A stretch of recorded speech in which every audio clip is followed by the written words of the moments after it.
On this episode of Ghost Hunters International, the team travels to Tasmania to investigate a courthouse known for death. This is a scene of 32 executions. Rob is a witness to the poisonous legend of Ivy's room. Ivy, why do you tell people to get out of here? Holy crap, what the hell is that? While the team hands out rough justice to the ghosts of the Supreme Courthouse. State your name and your plea.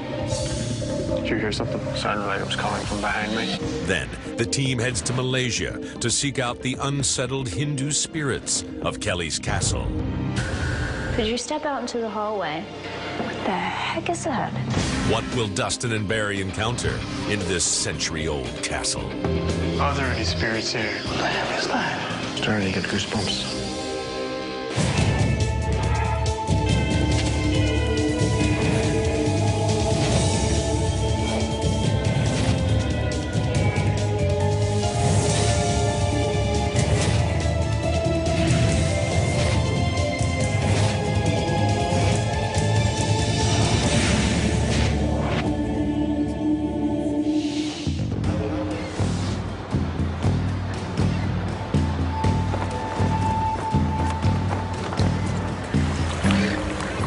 So we're in Hobart, Tasmania, and Brandy's going to let us know the details of the case. Hey, we are headed to the Tasmanian Supreme Courthouse, and this place was built in the 1800s. The building was originally used as a prison in reform until about 1860, and then after the prison facilities closed, it was used as a Supreme Courthouse and then changed to the Magistrate Courthouse in 1975. Now, criminals who were held here were tried, and some were sentenced to death by hanging, which was carried out in the execution yard. Now, a lot of the claims include full-bodied apparitions, dark shadows, phantom smells. Brandy, I know that pretty much Tasmania, the whole place was used as, a penal colony. So how does this place tie in with things like Port Arthur? When people would come to the courthouse, if they were reoffenders or they're too unruly to be held at the courthouse in their small cells, they would actually be transferred to Port Arthur, which was a higher security prison system. Definitely sounds like an interesting case. We've never done a courthouse with an execution yard before, so hope everyone is amped up and ready to go.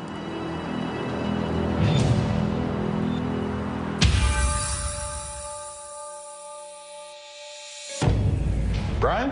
Oh. How are you? Pleased to meet you. Very nice to meet you. This is Dustin, Barry. Hi. Barry. Welcome to the Penitentiary Chapel and Criminal Courts building. We're really grateful you could come out and do some investigation work here. I've been involved with the building now for 25 years. We've seen some and heard some interesting things. It was originally built in 1831. The building was used as a church for the convicts that arrived from England. Over the 50 years, about 75,000 convicts arrived and went through this building. In 1860, they needed a bigger courtroom. Because of these large numbers of repeat offenders, they converted to criminal courts. The whole building then became Hobart Jail right through till the 1960s. But the courtrooms, they stayed in use till 1975. Well, if you could take us around, kind of show us where the hot spots, tell us what happened, and if we could pose some questions for you, we can Certainly. get underway. All right, Let's go. You.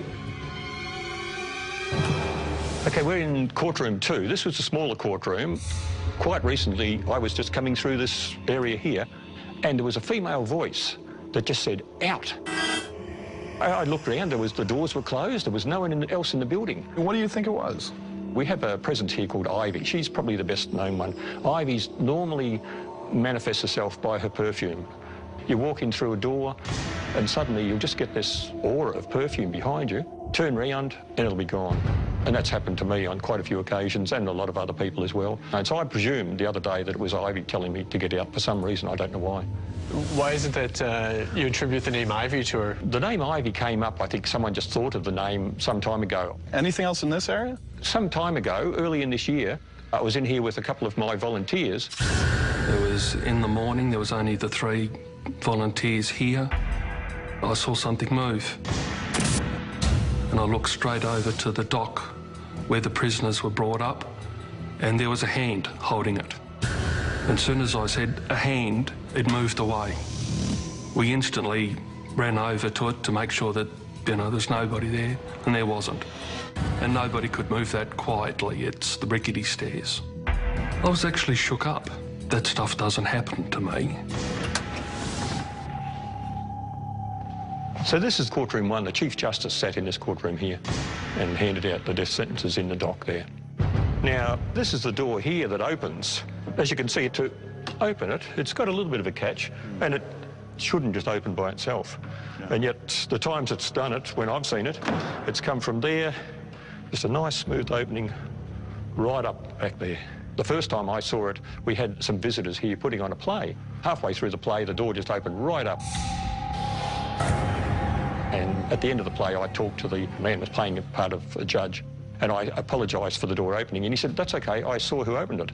And I said, "But there was no one there." And he said, "Oh, no, it wasn't a person, it was a presence." And when I asked him what the presence was like, he couldn't explain what it was like. Where exactly was he seated when he saw this door? He was seated up in the judge's chair. This gallows here was the scene of 32 executions, including one woman, from 1857 through to 1946. OK, once the prisoner was standing on the trapdoor there, the executioner would adjust the noose around his neck and put a hood over his head. The deputy sheriff would give the signal, the executioner would step back and pull the lever. Not a pleasant way to go. Down below there, we had a really unusual experience. I heard this funny noise behind me. So I swing around and I seen that the noose was swinging quite dramatically.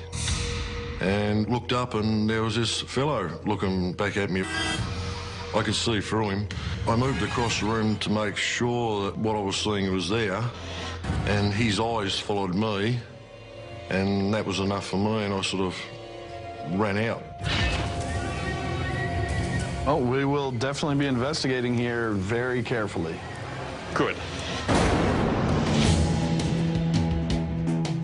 Over the years, we had so many different things happen. People reported all sorts of unusual happenings. Right there. Perfect. So I decided that we had to do something about finding out what was going on, so I contacted GHI to investigate for us. We really need to know what is happening in the building.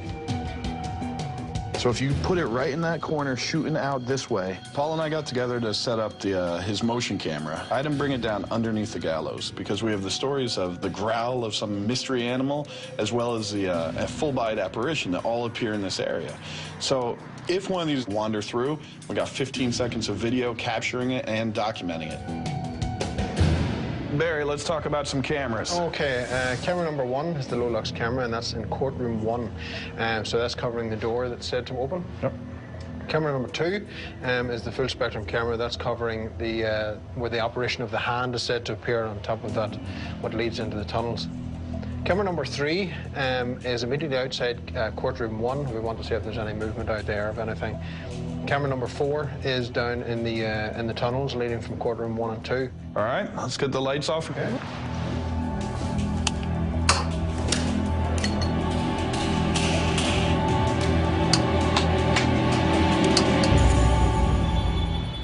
Ready? This is courtroom number 1. This is actually where all the death penalty sentences were issued right there. Myself, Joe, Ashley, and Brandy came over to courtroom number 1. I just had an interesting story to it. It's a door that's said to open on its own, and people have seen this presence or felt a presence that was opening the door. It's okay that I sit in this chair, right? Like, it's not... All you gotta do is hit record twice, and you're off and running. Team dynamic was fantastic. What we did was everyone had a role, everyone had different pieces of equipment they were using, so we had this thing fully covered so that if anything paranormal was going to happen, we were going to make sure we definitely captured it.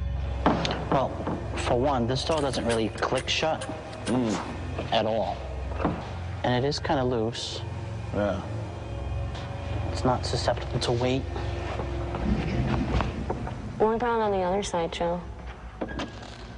I wanted to see if there were any loose floorboards for movement. I'm a rather large guy, so I figured I could kind of shift my weight around and see if I can get the door to ajar and open on its own. No, I've been jumping on the other side, and if you try to push it open, you got to give it a little bit of force. Well, let's get some advice from the other side. If there's anyone present in this courtroom, could you demonstrate how this door opens? Are any of the men who were sentenced to death in this room still present with us now?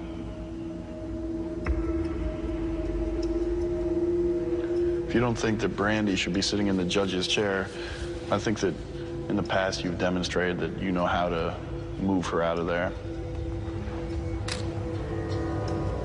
Are there any prisoners from Port Arthur here? John Gould. Have you followed us? What's that? On our last investigation, there had been a lot of back and forth about a particular convict, John Gould. Now, John Gould probably came through here as well, so we kind of followed up on that, asked a couple questions. John Gould, if you're still here, Ashley's here. It's not you? Please tell me that was one of you guys. Holy crap, what the hell was that?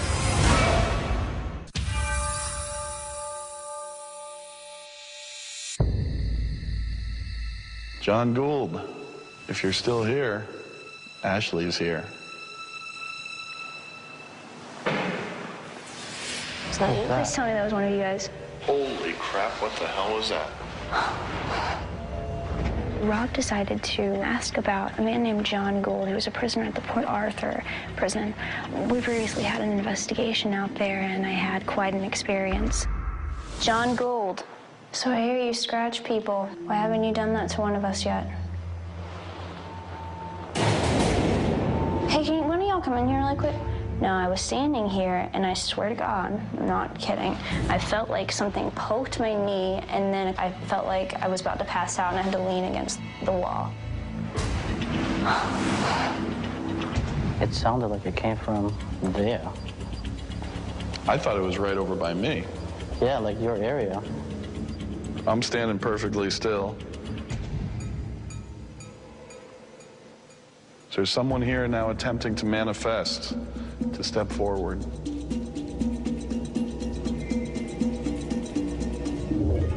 Last time Ashley interacted with you, you made contact. Is that something you plan on doing again? John Gould, are you in here?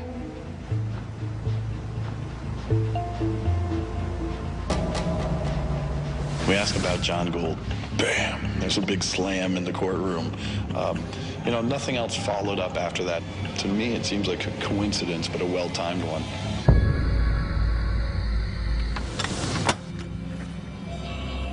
Wow. All right, yeah. Really? Just don't step on the trapdoor itself. Okay. So we got some strange activity out here. The noose is said to start swinging on its own. Another guy who works here goes down underneath here and turns around. There's a guy standing right next to him. Okay. Just staring at him. Wearing like 19th century, you know, the clothes they would have worn here. Rob and I came to investigate the gallows here. It was a really different experience for me. Whenever you walk into that, you kind of get that feeling of like just the sorrow because, you know, people spent their last moments here and they took their last breath with that rope around their neck. If you can understand what we're saying, we have devices that can capture your image.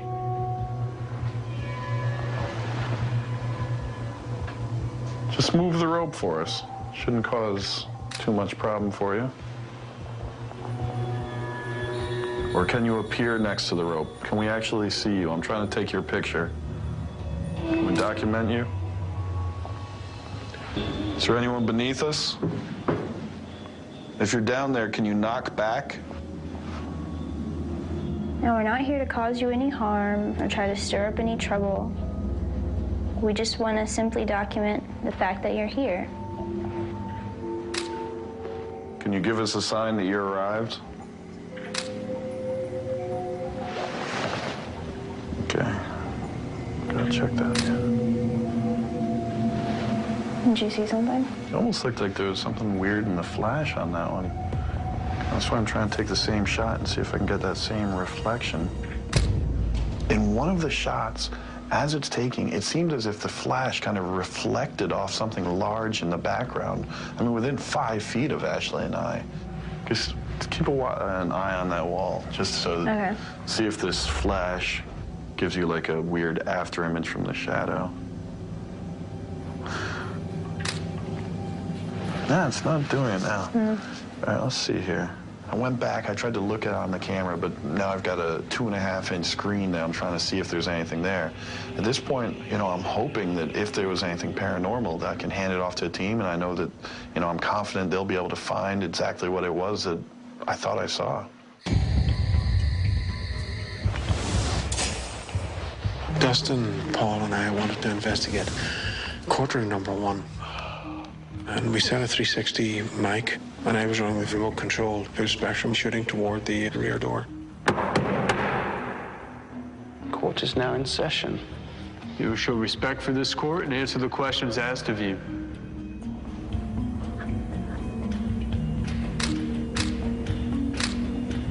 State your name and your plea. Would you approach the bench so we can see you?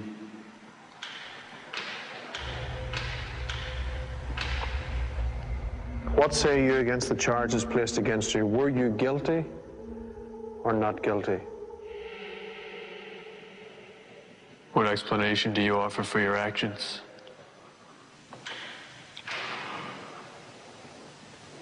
I could have sworn I heard something there just before I clicked that camera.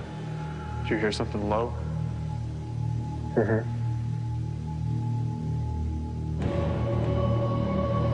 Ladies and gentlemen of the jury, how do you find the defendant? What is your decision? Stay still. Did you hear something? Sounded like it was coming from behind me.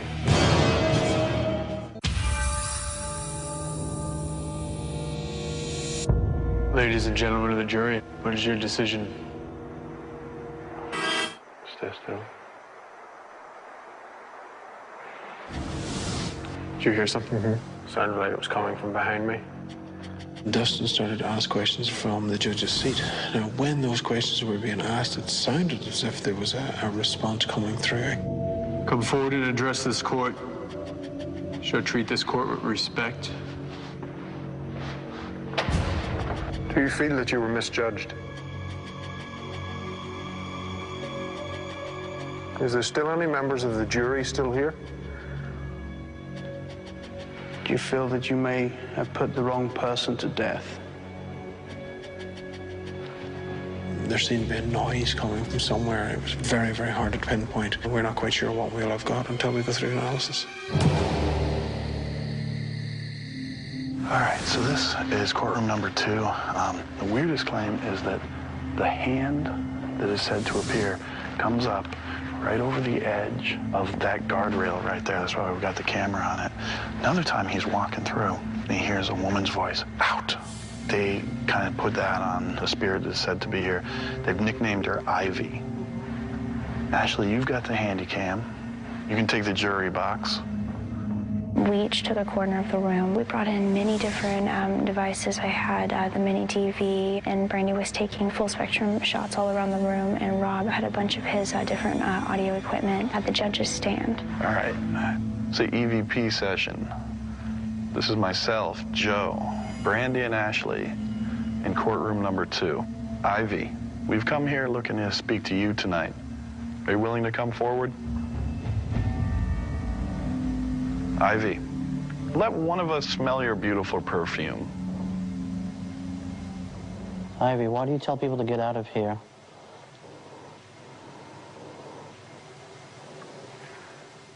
Well, Ivy, if you're not going to communicate with us, perhaps our hand without a body will come forward. To the man who presented their hand, would it be possible for you to do that again? Grab my hand.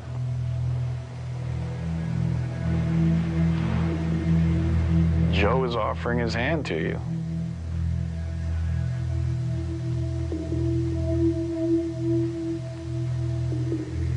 Joe, any phantom hands by you? No. Okay, just checking. Let's get everything together and get packed up. Court is adjourned.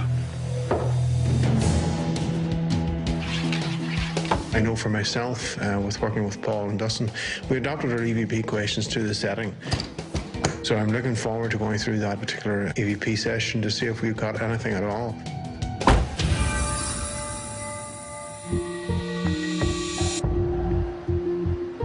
Okay, guys, the courthouse at Hobart. I know that there's a few things that were going on in the courtroom, Paul, that we want to check up on. Yeah. So, Ashley, if you wouldn't mind covering the DVR system for us.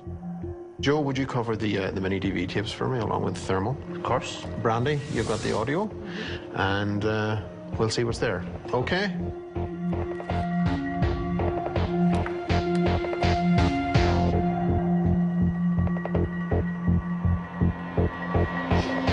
Hey guys, I'm going over some of Rob's deep IR pictures that he was taking. Ashley, you were with him in the execution yard. He thought he had seen what looked like a shadow or something like that. Okay.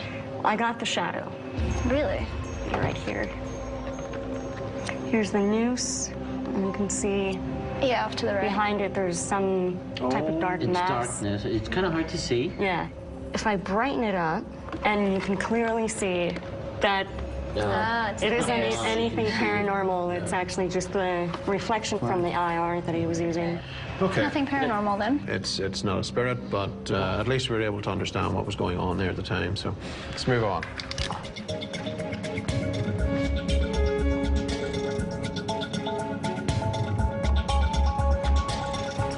Hey guys, I've got some video here. It's Dustin. He's doing his solo investigation. He's up in the clock tower. The reports are in there that the clock stops. Yeah.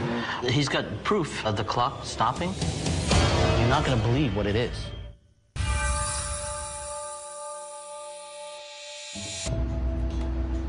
Well, guys, welcome back to the courthouse. I'm interested to hear what you've found. Yeah, I think it was a really good case for us because the diversity of the stories, it gave us a lot to kind of go after and see if we could document or come up with alternative explanations for. So, for example, in courtroom 2, you had heard the voice. We used 6 different recording devices, a variety of techniques. Unfortunately, there was no out, there was no voice at all. We moved out to the gallows. We had the story of the noose swinging by itself. Unfortunately, nothing really came forward, nothing attached to that. Now, there's one other that, being in this room, we have to touch upon, and that's the door opening. Oh, yes. We tried to figure out exactly what was making that door open. We stomped around, we checked for temperature differentials, we checked the door handle. The door never opened for us throughout the entire evening. I'm not surprised. I've seen it happen twice in 25 years. Yeah. You mentioned the clock. I did some investigating up there.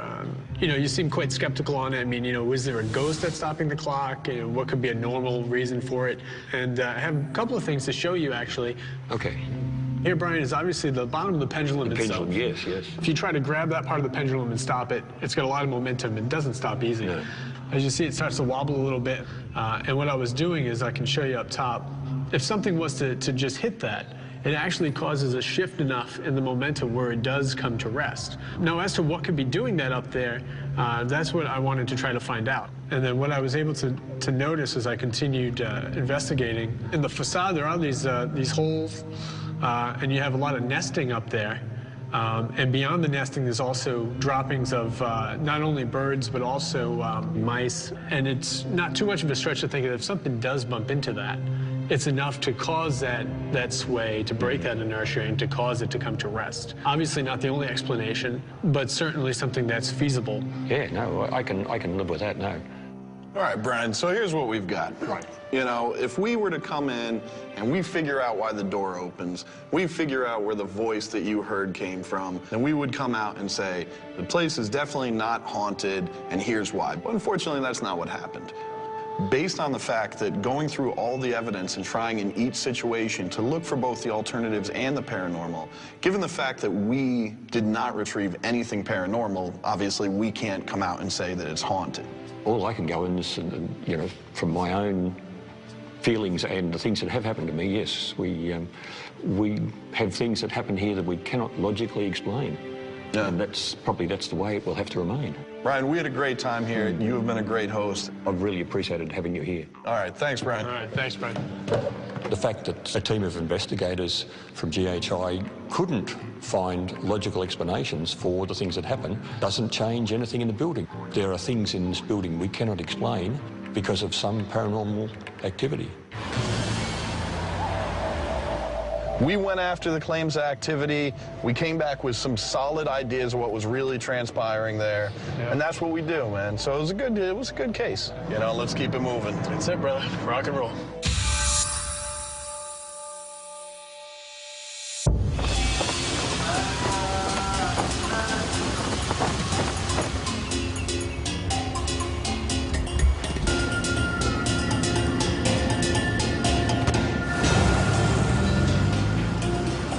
All right, everyone, welcome to Malaysia. As we know, Brandy's not with us, and Ashley is going to fill us in on what we've got.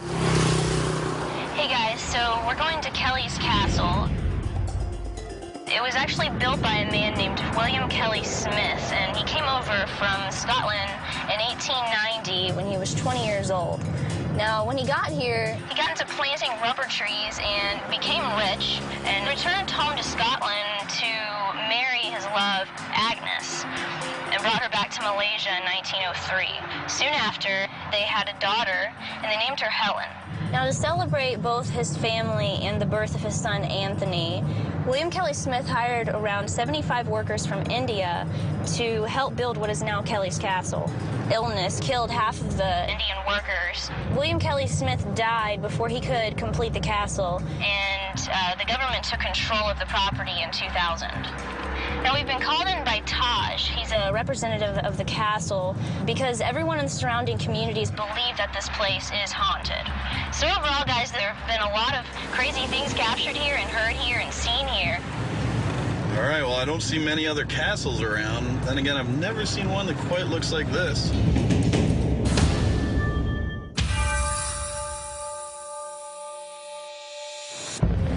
Hi, how are you? How are you? How are you? Hi. How are you?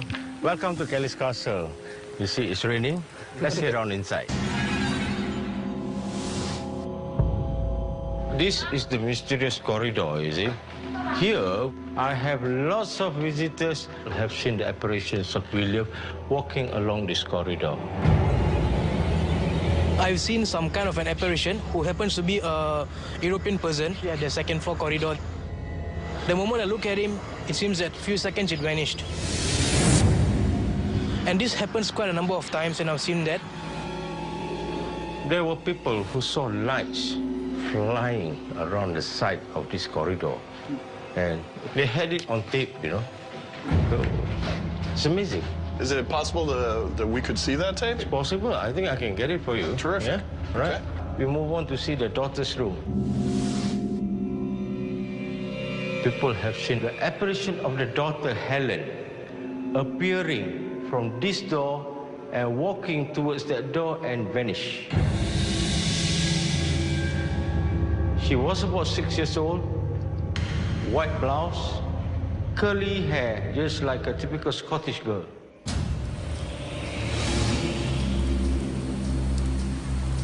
We had a girl where she have seen a lot of dark spirits hanging around here. She was so scared. She just refused to walk in this room. I feel this place is haunted.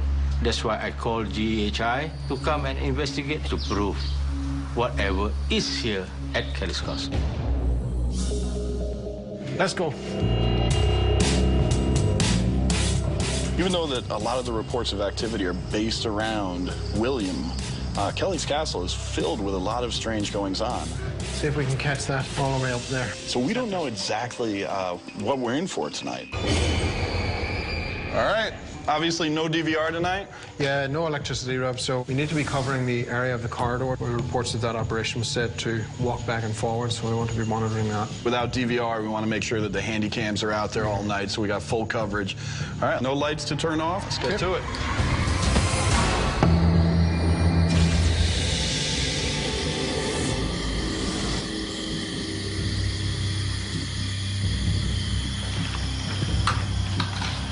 EVP session, Barry Anderson in the stable.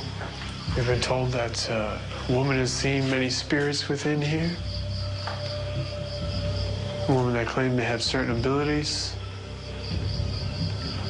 Are there any spirits here? Is there any truth to what she said? While we were in the stable, something strange happened. Dustin asked a question, and there was a strange vibration toward the left-hand side of my ear. Try it again, Dustin. Are there any spirits that remain within this building, within these walls? I ask you to please come forward and let your presence be known. It's been a long time, probably, since you've been asked to come forward. We're trying to reach you as best we can. I'm starting to get goosebumps.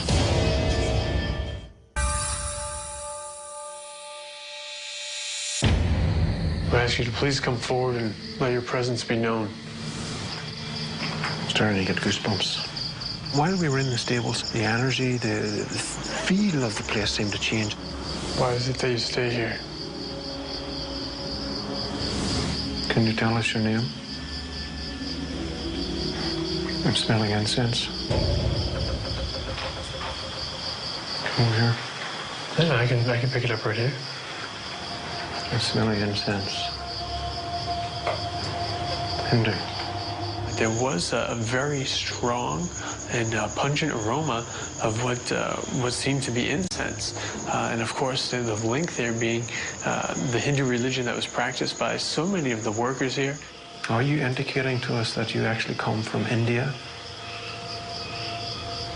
That you yourself were Indian? You're someone who worked here. That you helped to build this place. Wow, that's getting really strong. Yeah, it is. And the wind's not picking up. It's nothing carrying from outside. Did you die of Spanish influenza? Where's your home? The incense smell has faded away there? Yeah. We tried to reach it. We're hoping that we did. It was certainly a wonderful experience for me, and I'm sure for Dustin as well, to have smelt that very strong smell of incense filtering through that particular area. That was an interesting experience. It was certainly something I wasn't expecting. No. William is often seen at night. Okay. Pacing this walk.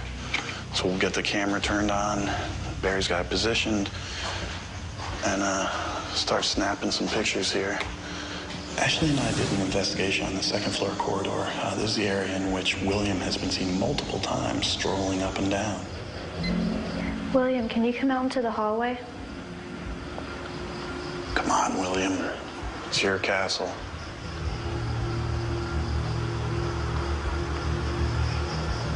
We have a few cameras going to capture your image.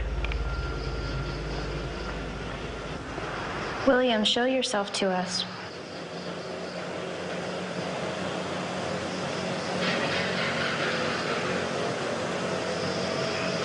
I don't know. Sound like someone tapping the railing. Mm-hmm.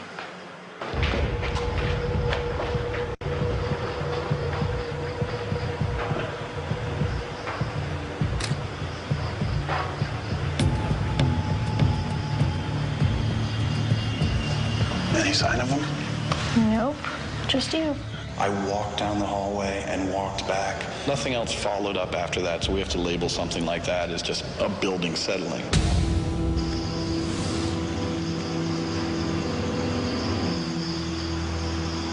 This is Paul and Joe. We're in Helen's room. Helen's supposed to be seen in this doorway. One of the reports is an apparition in the doorway of Helen's room. So basically, what I decided to do is leave the 360 running and give Helen the opportunity to just come forward on her own and talk into it. Helen, we're here just to talk to you. We're not here to hurt you. Trying to communicate with a child, I decided to actually crouch down, put myself on at the same sort of level as a child would be, and actually talk as if I'm talking to a child. You know, if you'd like to come forward and show yourself to us, we'd very much appreciate it. What was that noise? What is that? was that?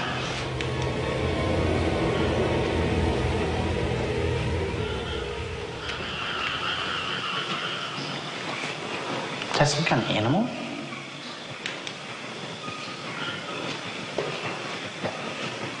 We believe it might have been some animals or some insects that are in the surrounding area. That's a pretty strange animal sound. Yeah, it's definitely some sort of creature outside. I mean, that's just going to play serious havoc on the audio.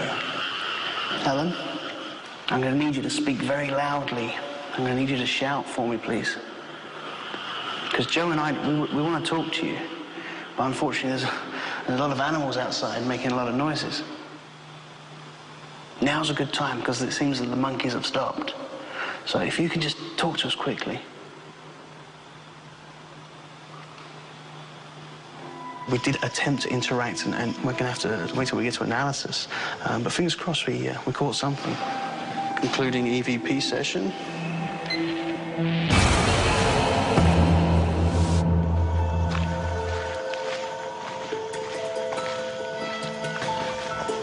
I was taking full spectrum photographs from around the property. Primarily from the outside to see if there's going to be anything that should show up in any of the windows, doors, or out in the property itself. That's strange.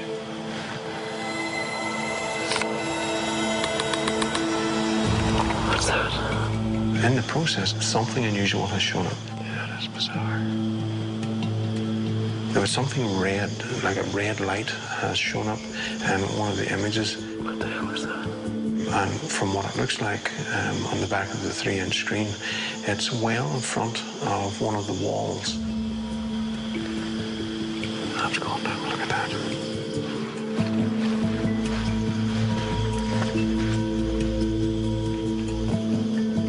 I tried to come forward to see if there was anything that would reflect the light against the front wall, and the only thing that I could find was a very unusual lizard. I'll have to get a look at that on the bigger screen to come to some sort of conclusion as to what it may have been. Let's get the lights on and meet back at Central Command. Kelly's Castle was definitely a big investigation. We made sure that we did this place completely from top to bottom. Review's going to be tough, but I look forward to seeing what the team finds.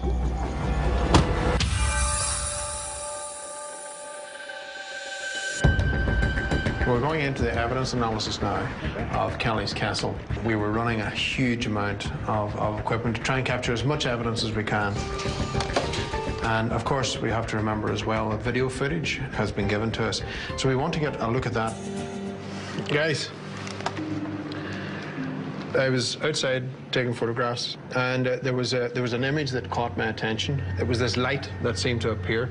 I thought we honestly did have something there that was moving. Whenever I see it now on the big screen, it's not, unfortunately. It's just raised up that little bit more above the wall where I had illumination in the hallway.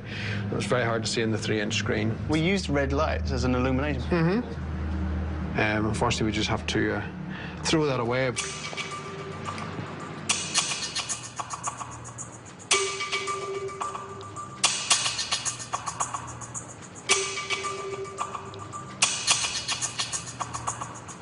Here, guys, have a look at this video that was given to us by the client.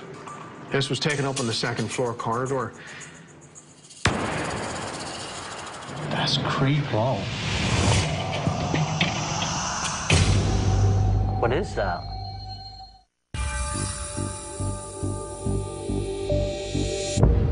Good to see you, Taj. Good to see you again, man. So how's it going? Real good investigation. Good. Do you have anything to show? Yeah. First off, within Malaysia itself, you guys have a huge firefly. Yeah. And just around this castle, there is tons of fireflies that we were noticing throughout the night. Okay. I want to play this video for you here. Mm-hmm. Whoa! Fireflies. Look at the firefly. That's pretty awesome, isn't it? Yeah. Well, there's your orb activity. Yes, people see lights. Okay. Some people come in here with the understanding that the place is haunted, and it's kind of in their mind. So when they see things like this, it's easier to jump to the conclusion that it's ghost activity, it's spirit activity. And this is also a possibility as to why people are seeing these strange lights in the hallways. The fireflies, you know, there's white ones, there's yellow, yellowish green, and a light red color. So Taj, I just wanted to share with you, we're going to take a look at one of the videos that you had given us that was taken in the second floor hallway. Yeah. Okay, here's the lights. And you see it kind of had a swoop pattern to it. Right. Actually, it's a bat. It was a bat? That was a bat. What the thing is, with this camera, like in many devices, you can change the settings. You can change the length of the exposure. And because of the way this camera was set, you're getting that trail effect. And it looks like these, you know, mysterious swooping lights in the hallway, which in fact is just the eyes of the bat that are reflecting the night shot being sent off from the camera. The IR light coming from the camera is reflecting in the bat's eyes. All right, all right. So Taj, Helen, seen in her room. Yeah. Is she here? What are people really seeing? People have seen the full apparition of William walking around in this area. What did they see? We can't come in and answer that for you, I'm afraid. All our camera footage, everything that we had tried to record throughout the night, unfortunately, no sign of them. No sign. No sign. You had brought us over to the horse stables, and you told us the story of spirits. Yes. And I was down in the horse stables with Barry. As Barry and I are in there, there was this overwhelming scent of incense that just completely took over the room. Oh.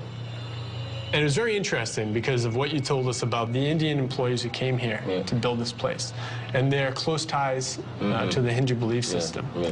And as you know, incense is in many of the rituals in the Hindu faith. Hindu faith, yeah. Yeah, it was.